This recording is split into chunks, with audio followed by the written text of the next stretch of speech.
Fahameramatsika tsy ray avindray tonga eto fandraisana ny mofinaina asika amity alady maraina ity misaotra an'Andriamanitra isika mbola afaka mandrotraka ny fahasoavany amintsika ary ihany koa ny ahafahantsika manomboka herinandro vaovao indray miaraka aminy ka ho izy hatrany any lohalarana eo amin'izay rehetra ataontsika. Aloha interantsika ny amin'izany mofinaina izany dia hivavaka isika. Itonga Andriamanitra eo mankasitraka anao izay ny amin'ny fitantanana anay. Misaotra indrindra ihany koa manokatra ny tontolo andronay anio mialo ava lalana anay ary aoka mety fahasarotany zavatra rehetra. Ianao Tompo no ialohanay tsy atahotra izahay satria fantatray fa amin'ny zavatra tsara mandrakariva no hitondranao anay. Izay kosa meo anay ny faharetana ampitomboy ny finoanay, ampitomboy ny fahatokianay ny anaraka anao. Aminaran'i Jesosy, amen. Lohatenin'ny mofinainantsika androany dia manao hoe tsy misy zavatra kely loatra. Naraina amin'ny fitomaniana toko 7:25 manao hoe tsara Jehova amin'izay manantena azy dia amin'ny olona izay mitady azy. Amen. Vitsy ihany ireo mahatakatra tsara na manome lanja araka ny tokony ho izy ny tombontsoa sarobidin'ny vavaka. Tokony hanantona ny Jesosy isika ary ilaza aminy izay ilaitsika. Azontsika entina eo aminy ny zava-madinika manahirana ny saintsika tahaka an'ireo olana izay lehibe indrindra.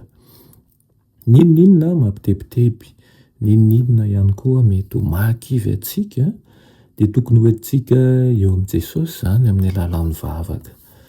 Fitaina sarobidy maro no verintsika amin'ny tsy fanaovantsika an'izany. Izy ilay mpanolontsaina mahagaga, manandanja lehibe aminy ny fiangonana, manandanja lehibe aminy koa ny fiainanao ary ampitiavana sy fangorahana no hijereny azy.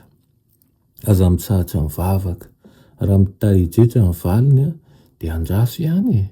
Apetrao eo an-tongotry ny mpamonjy ny drafitrao rehetra. Aoka hery vavaka amin'Andriamanitra ianao.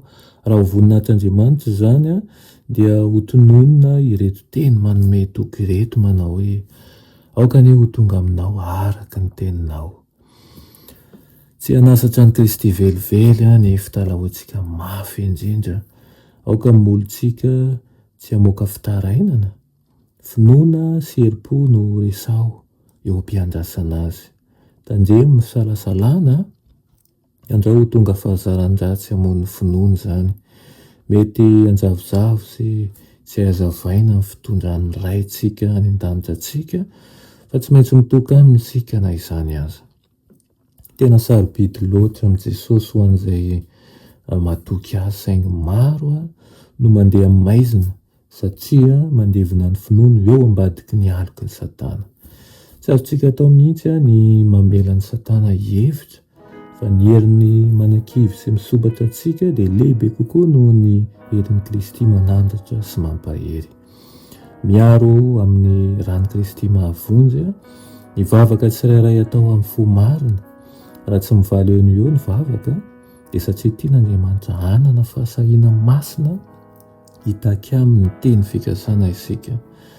Mahatoky ilay nanao ny teny fikasana, tsy handahoanao na oviana ny fanahy izay nanolo-tena tanteraka ho azy izy dia hanao izany.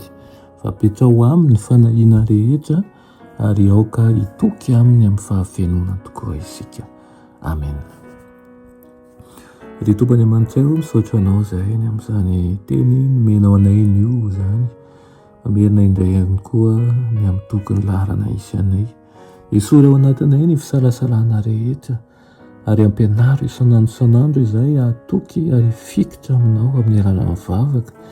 Ary raha tsy mivaly eo ny izany vavaka izany dia aoka hitoetra ao anatinay fa tianao tokoa hanana fahasahiana masina hitaky aminao ny teny fikasana izay. Ho ampitomboy ny hery anananay, ampitomboy indrindra ny fahatokiana fa zanakao tokoa izahay. Anaran'i Jesosy, amen.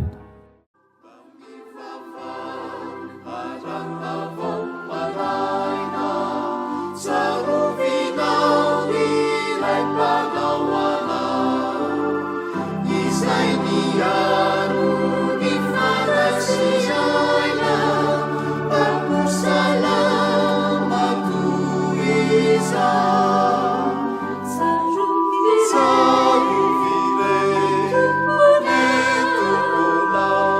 Maria.